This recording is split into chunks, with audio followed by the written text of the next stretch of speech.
Sir ఆంధ్రప్రదేశ్‌లో కూటమి గెలిచి కేవలం ఒక 5 రోజులు అవుతుందంతే. అవును. ఇందులో మధ్యలోనే పోర్ట్‌ఫోలియోలు గొడవ, వర్గ పోరైతే బాగా నడుస్తుంది. ముఖ్యంగా పిఠాపురంలో వర్మపై కూడా దాడి జరిగింది.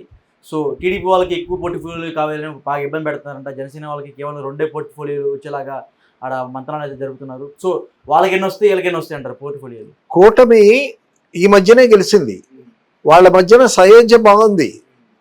ఇప్పుడు పవన్ కళ్యాణ్ కానీ, లోకేష్ కానీ, చంద్రబాబు నాయుడు కానీ వాళ్ళ ముగ్గురు కూర్చొని బాగా ఆలోచించి పోర్ట్‌ఫోలియోస్ చేస్తారు.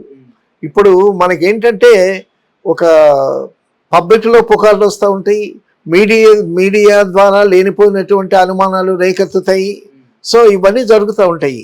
అప్పుడే మనం ఒక ఆలోచనకి వాళ్ళ మధ్య వర్గపోరు వచ్చిందని అనుకోవటం అనేటటువంటిది సమంజసం కాదని నా అభిప్రాయం. ఎందుకంటే ఈ కీలకమైనటువంటి వ్యక్తి పవన్ కళ్యాణే. సో పవన్ కళ్యాణ్ 21 మందిని 21 సీట్లు తీసుకుని 21 గెలిపించాడు.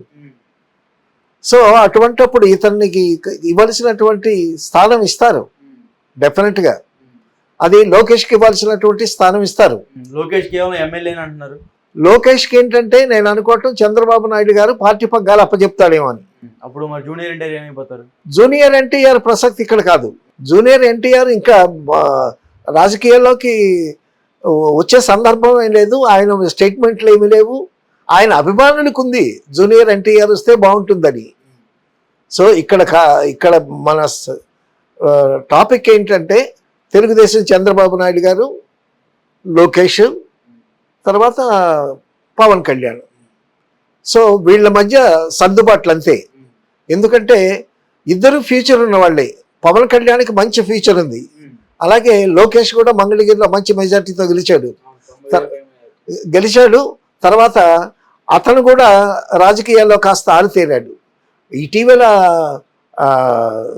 మోడీ గారి సభలో కూడా చాలా అద్భుతంగా చక్కగా మాట్లాడాడు. మాట్లాడేటప్పుడు పవన్ కళ్యాణ్ని ఎంత గౌరవంగా మాట్లాడాలో అంత గౌరవంగా మాట్లాడాడు. సో కాబట్టి అప్పుడే లోకలోకలు వస్తాయి అనేటటువంటిది ఒక ఊహాగానం మాత్రమే తప్పిస్తే ఉత్తరోత్తరం ఏమన్నా వచ్చాయంటే మనం అనుకోవాలి. అంతేగాని వాళ్ళు సఖ్యంగానే ఉన్నారు. ప్రజల్లో ఉంటుంది. ఇప్పుడు అభిమానులు చాలామంది ఉన్నారు పవన్ కళ్యాణ్కి. ఆ అభిమానులు ఏమంటే మాకు హోమ్ ఇవ్వాలి, అది ఇవ్వాలి, పవన్ కళ్యాణ్కి చాలా ప్రముఖమైన పాత్ర ఇవ్వాలి, కొడుకైనంత మాత్రం లోకేష్కి ఇవ్వటం న్యాయం కాదు అనేటటువంటి ఆలోచనలు వీళ్ళు ఉంటాయి. అయితే తెలుగుదేశం పార్టీలో వ్యక్తి కదా లోకేష్. సో వాళ్ళ నంబర్ ఎక్కువ ఉంది. కాబట్టి ఆ లోకేష్కి ఇవ్వాల్సినటువంటి ఇంపార్టెన్స్, లోకేష్ చంద్రబాబు నాయుడు తండ్రి అయినా సీఎం కాబట్టి అతను గెలిచినటువంటి అతనికి ఉండేటటువంటి కెపాసిటీని బట్టి అతనికి ఇచ్చేది అతనికి ఇస్తాడు. అది తప్పదు.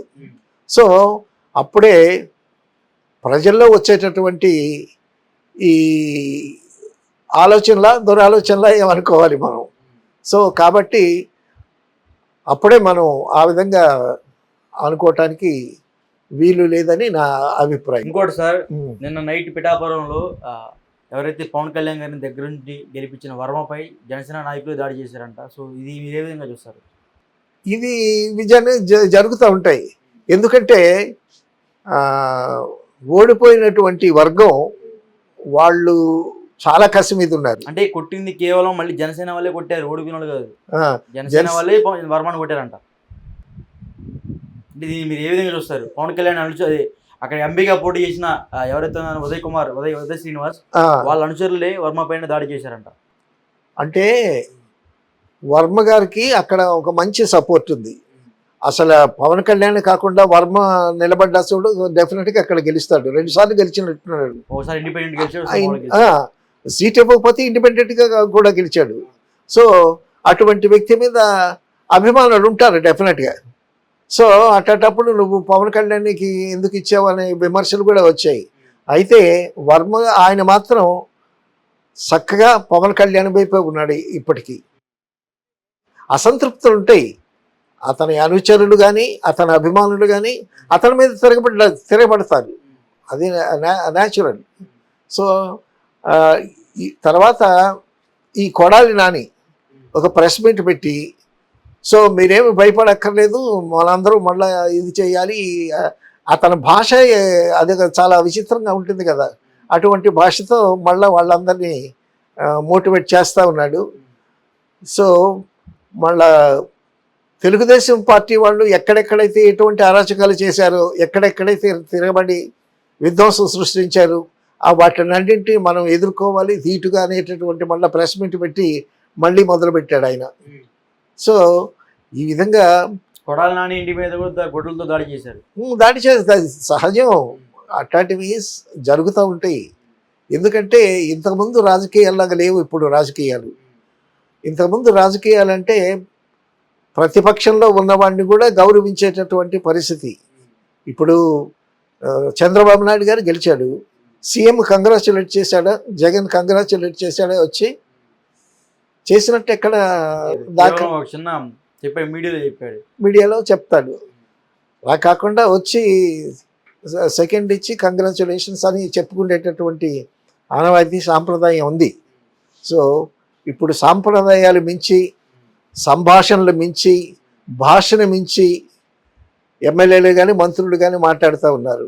కాబట్టి ఈ జనరేషన్ టు జనరేషన్ గ్యాప్ వస్తుంది కాబట్టి, సో సంస్కృతిలో వాళ్ళ సంస్కారంలో తేడా ఉంటుంది కాబట్టి ఈ కాలంతో వచ్చేటటువంటి మార్పులు తప్పవు. వాళ్ళ మీద వీళ్ళు దాడి చేస్తుంటారు, వీళ్ళ మీద వాళ్ళు దాడి చేస్తుంటారు, కొన్నాళ్ళు జరుగుతాయి ఇవి.